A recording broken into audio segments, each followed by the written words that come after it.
Gravando. Vou gravar aqui, tá, gente? Depositar lá para vocês. Vamos falar um pouquinho hoje sobre o projeto de emancipação de Kant.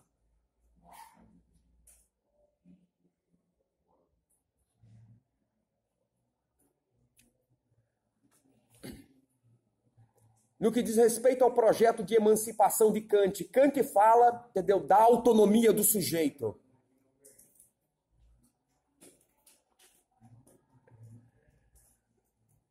Todo o escopo do pensamento ético em Kant está voltado fundamentalmente nessa questão da emancipação do sujeito.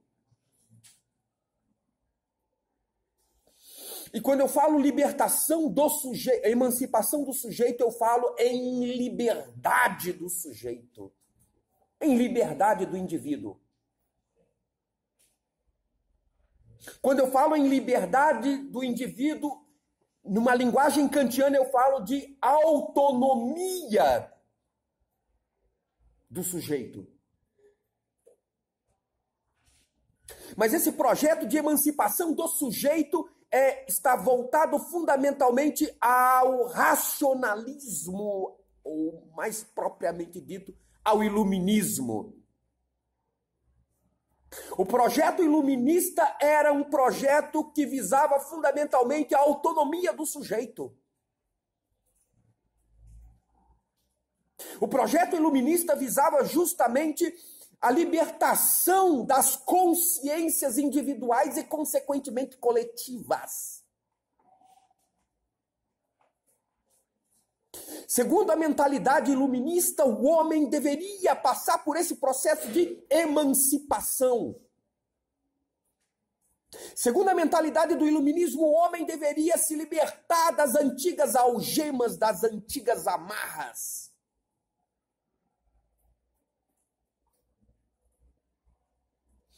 Segundo a mentalidade do iluminismo, o que prendia esse homem às algemas, às amarras, era justamente o teocentrismo medieval, que era produtor de escleroses.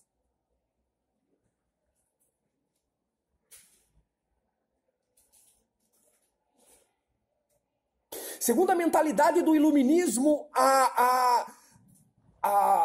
a concepção do homem lá no medievo era uma concepção que visava fundamentalmente a aniquilação da autonomia do sujeito. E impedia fundamentalmente o indivíduo de agir por si próprio e, consequentemente, ser responsável por suas ações. Por que isso? Porque no período do medievo, tudo o que acontecia por quê? Justamente porque era a vontade de Deus. Vocês já viram isso em história e em literatura medieval, né, gente? A literatura trovadoresca.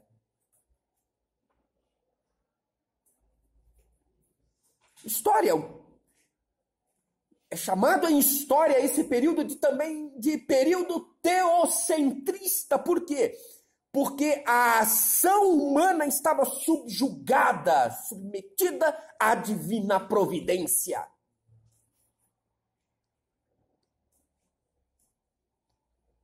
Se a ação humana estava subjugada, se a ação humana estava submetida à divina providência, logo as minhas ações não são produtos, não são frutos da minha vontade, mas são frutos da vontade de um Deus.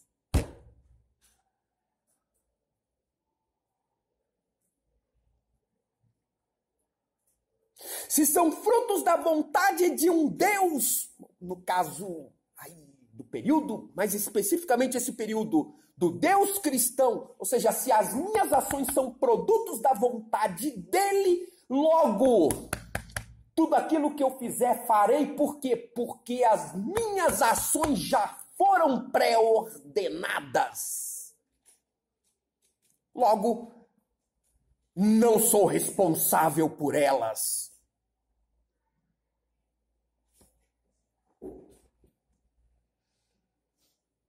E aí?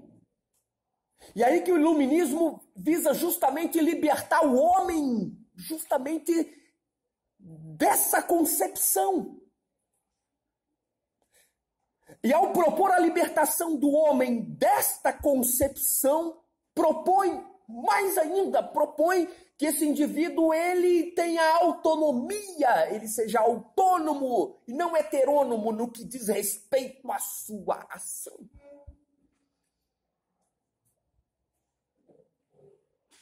Para o homem iluminista, a concepção medieval era uma concepção que aniquilava a capacidade, todas e quaisquer capacidades do homem de pensar por si mesmo.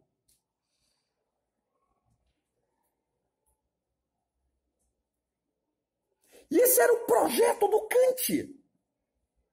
A proposta de Kant como um iluminista tardio que foi, a proposta de Kant foi justamente convidar esse homem a uma reflexão no que diz respeito à sua ação.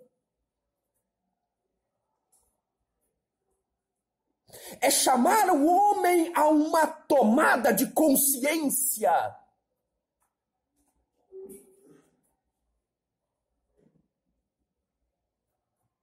E essa chamada de consciência só se dá a partir do momento que eu reflito sobre as minhas ações.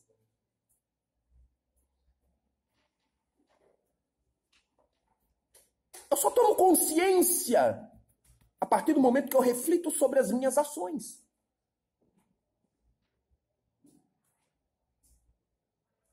E aí o Kant, no que diz respeito a esse projeto de emancipação, este projeto do esclarecimento do indivíduo, por quê? Porque agora não é mais Deus a medida de todas as coisas. Agora,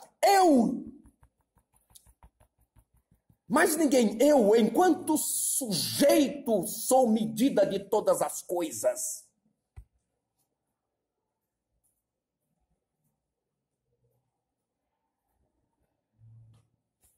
A emancipação. E para isso, eu preciso de esclarecimento. E aí o Kant escreve um artigo cujo título é Aufklärung. Já ouviram falar na Aufklärung? Caiu na segunda fase. Aufklärung.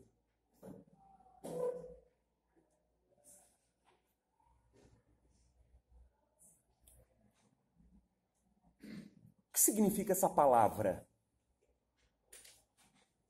Aufklärung é uma palavra alemã que significa o que é o esclarecimento? É uma pergunta que ele está fazendo, o que é o esclarecimento? Alguns autores traduzem esta palavra como sendo o que é o iluminismo.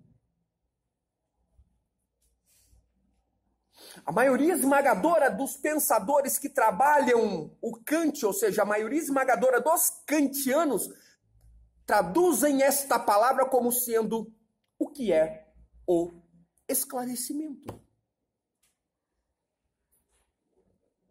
A questão é, o que é o esclarecimento para o Kant? O que é um sujeito esclarecido para o pensador de Königsberg?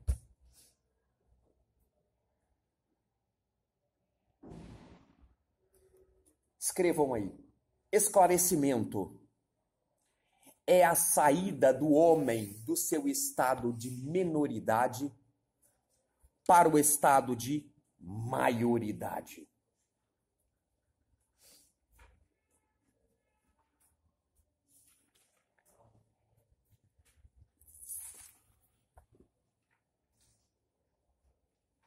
É a saída do homem do seu estado de menoridade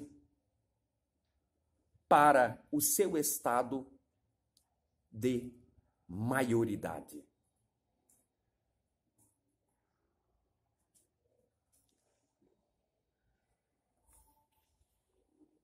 Prestem atenção no que eu vou dizer, pessoal. Menoridade e maioridade para Kant, esses dois conceitos não estão atrelados à maioridade e menoridade civil.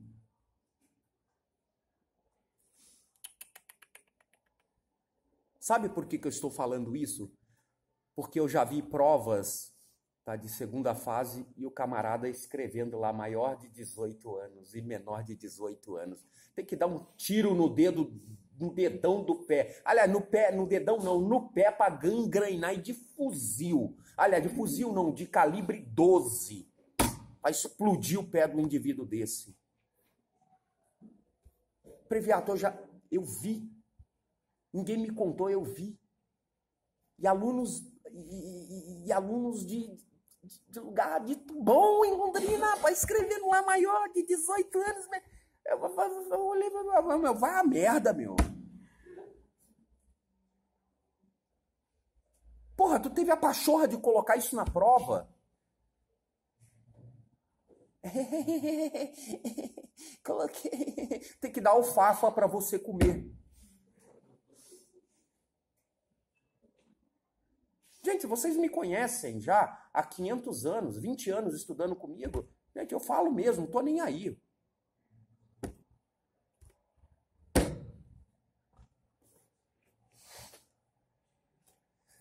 Se não está associado à menoridade ou maioridade civil para o Kant, então o que seria a menoridade e a maioridade?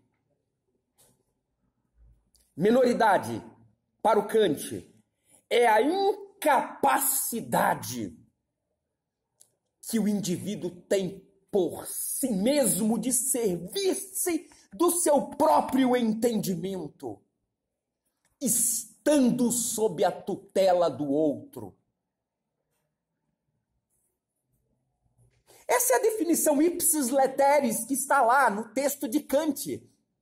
É a incapacidade que o indivíduo tem, ou que o sujeito tem, de servir-se por ele mesmo do seu próprio entendimento, estando sob a tutela de outro. Se a menoridade significa isso que eu acabei de falar, a maioridade é uma antítese disso, ou seja, é a capacidade que o indivíduo tem por ele mesmo de servir-se do seu próprio entendimento, não estando sob a tutela de ninguém. Percebe? Não estando sob a tutela de alguém.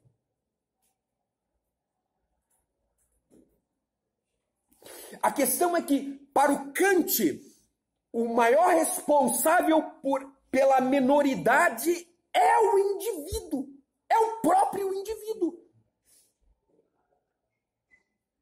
Sou eu responsável, Sachi, pelo meu estado de menoridade. Por quê? Por causa da preguiça, por causa da apatia. É a preguiça, Mariana, é a apatia que não permite com que o homem saia deste estado de menoridade e atinja o seu estado de maioridade. Segundo Kant, nós mesmos somos os grandes responsáveis por isso.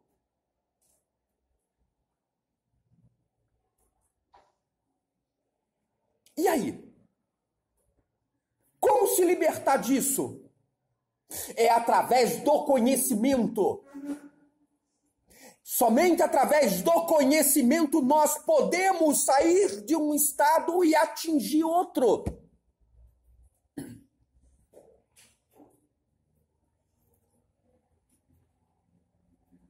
Somente através do conhecimento, somente através da educação, nós somos capazes de sair deste estado de pamonhalização para a despamonhalização.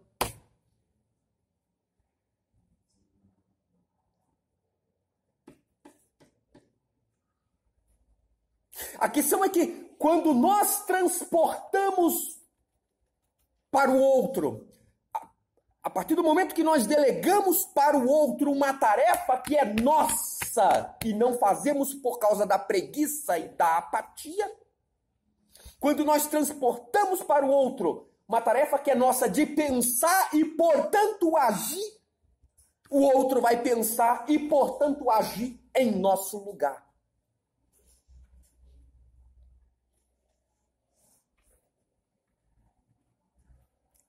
Quando você não pensa na hora de votar, quando você não vota consciente, quando você não estuda o passado e as propostas do seu candidato e vota nele por quê? Porque ele é amigo do teu pai, porque trabalha junto com o papai, ou que ela é amiga da mamãe porque sai no final de semana para ir para o shopping para fazer comprinha com a mamãe,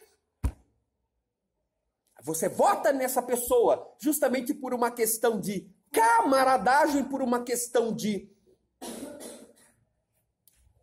companheirismo. Você não sabe o poder que tem o teu voto.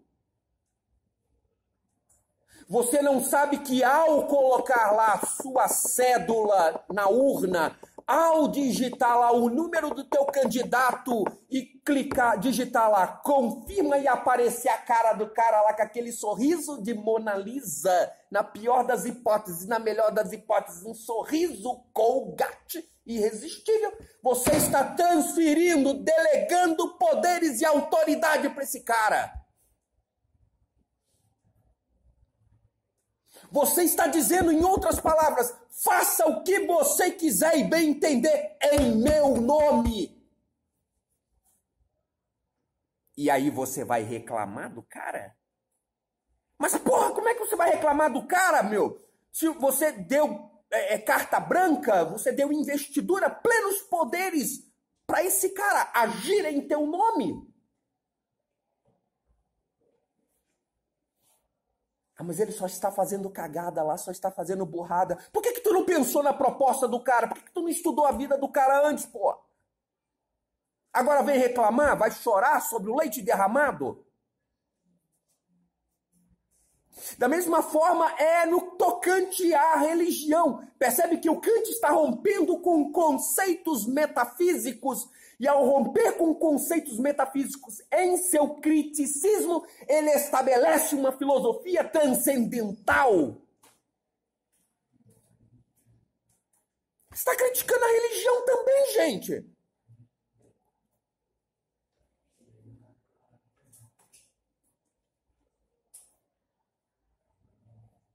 Vou dar 10% do meu salário para a religião. Não que eu seja contra isso, não é isso, gente. Mas vou dar 10% do meu salário para a religião, lá para o meu pastor, lá para a minha igreja, lá para o meu padre. Ou eu vou fazer isso, vou doar o meu carro, eu vou fazer isso, vou fazer aquilo. Por quê? Porque ele citou um versículo bíblico justificando a posição dele. E você, na sua preguiça, e você, na sua apatia, não vai ler a passagem inteira. Você vai apenas, então, somente pegar aquele versículo que ele leu e dizer amém. Você não vai pesquisar o contexto mediato e imediato para saber se ele não isolou o texto de contexto.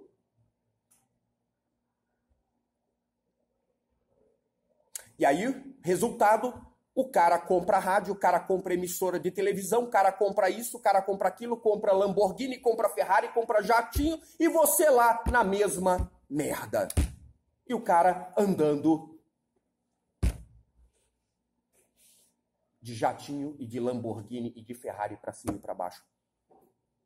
Trazendo para nossa realidade, quantos picaretas... Ellen, deixa eu só perguntar. Você é evangélica, né? Minha esposa também é. Mas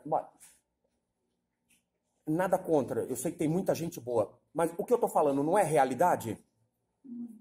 Não tem muito picareta aí? Oi? Não tem muita gente isolando texto de contexto e fazendo desse texto fora de contexto um pretexto? Sim. Como é? Por que vocês acham, gente, que aqui o Brasil é o país das muitas igrejas seríssimas? Mas por que vocês acham que aqui no Brasil é o país das igrejas picaretas? Por que eles não ganham penetração na Europa? Porque a Europa, o povo não precisa de dinheiro, o povo é rico. Por que a teologia da prosperidade não prospera, não funciona na mentalidade do norte-americano e do europeu? Porque eles são abastados. Mas eles partem do imaginário, ou seja, da miserabilidade, né, dos latinos americanos como instrumento de proposta, de projeto de redenção messiânica.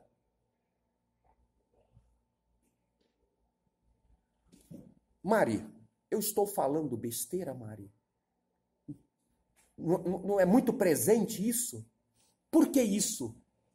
Porque que tem muitos que estão aí enriquecendo, formando verdadeiras fortunas e outros estão ainda numa merda. Justamente por quê? Porque não pensa. Obedecem cegamente. Por que obedecem cegamente? Porque transferiram a capacidade que é dele, o direito e a obrigação que é dele de pensar por si mesmo para o outro.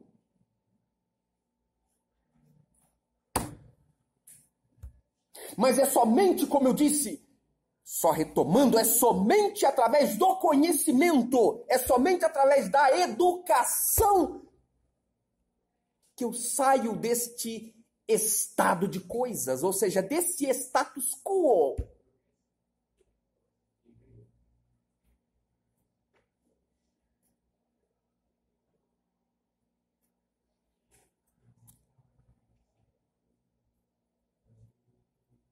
E aí?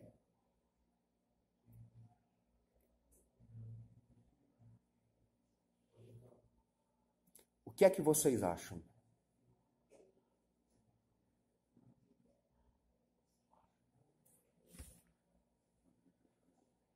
Barusso, o que você acha?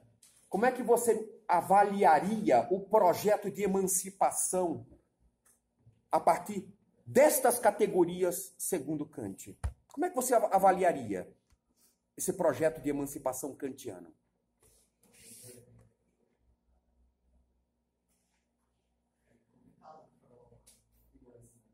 Não, depois do que você já escutou.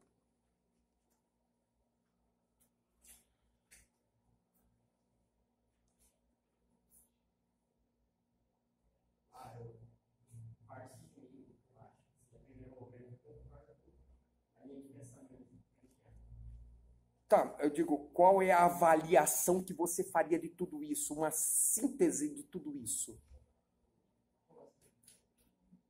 Você não sabe o que é uma síntese, Barusso? Como é que você sintetizaria tudo isso que eu acabei de falar agora?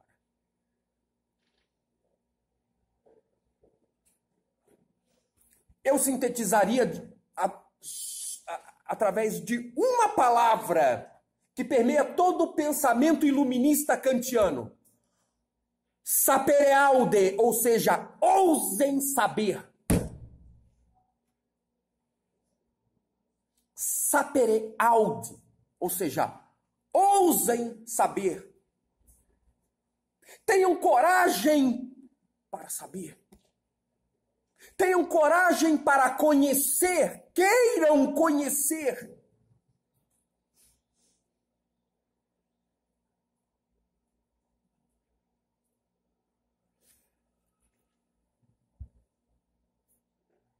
Só usando, para mim, é o meu maior pensador.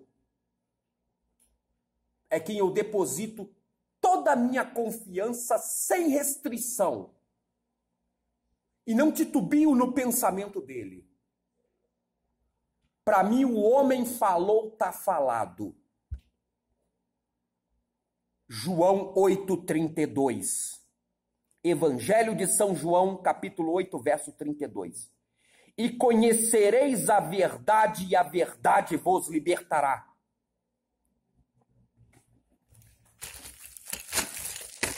De acordo com Martin Heidegger, em Ser e Tempo, que é uma obra de Heidegger, essa verdade aí, a letheia,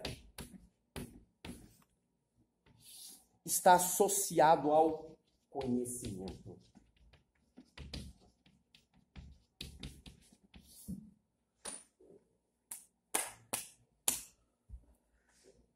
A verdade é o que liberta, ou seja, o conhecimento é o que emancipa o homem.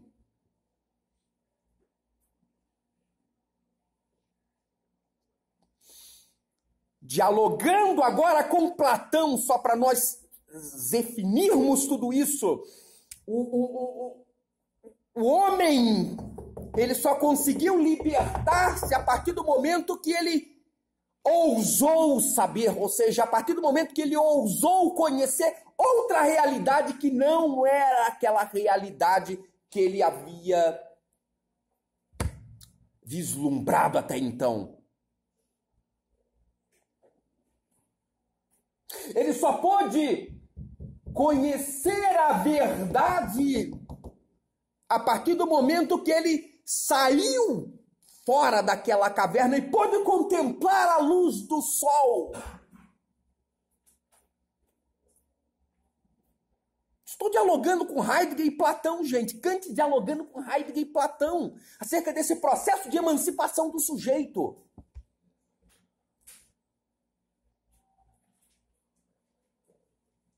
Quando ele conhece outra verdade, que não aquela que ele havia vislumbrado até então, ele fica maravilhado. É isso que acontece, pô.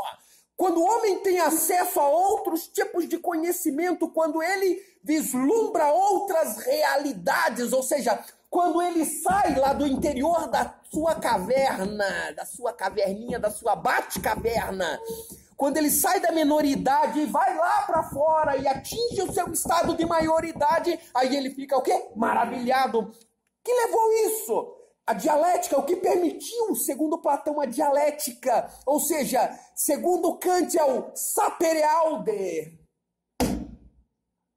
Ele ousou saber.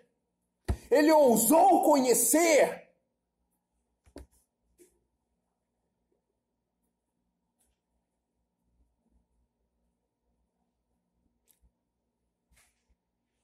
A alegoria da caverna de Platão é um exemplo perfeito. Aí a pergunta que eu faço é...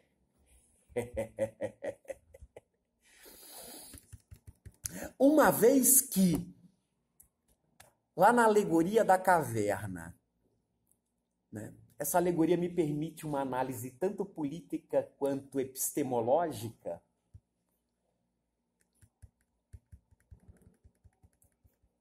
e se cair na segunda fase, o Kant, eles pedindo para relacionar a Aufklärung com o livro 7º da República. Hã? E se cair? Tá aí. A análise. Ah, mas será que eles podem pedir? Olha, esperem tudo.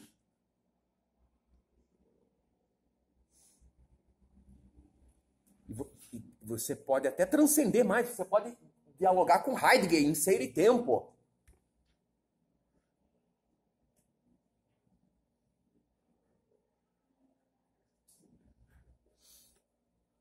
Perguntas, meu povo e minha pova.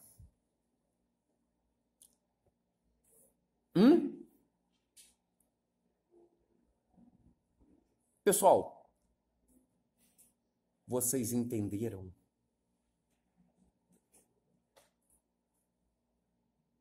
Hã? Pessoal, está claro isso? Kant é um autor importante, gente. Pode ter certeza, ele será cobrado na segunda fase. Pelo menos umas 2 questões sobre Kant.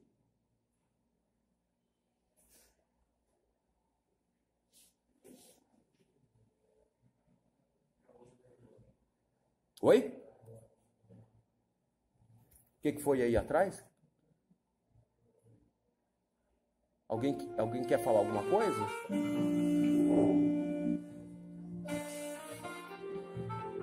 Bom, pessoal, como dói a dor do parto?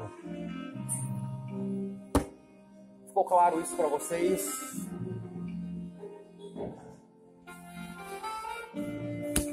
Meu povo, então semana que vem nós encerramos o Kant com a teoria do conhecimento.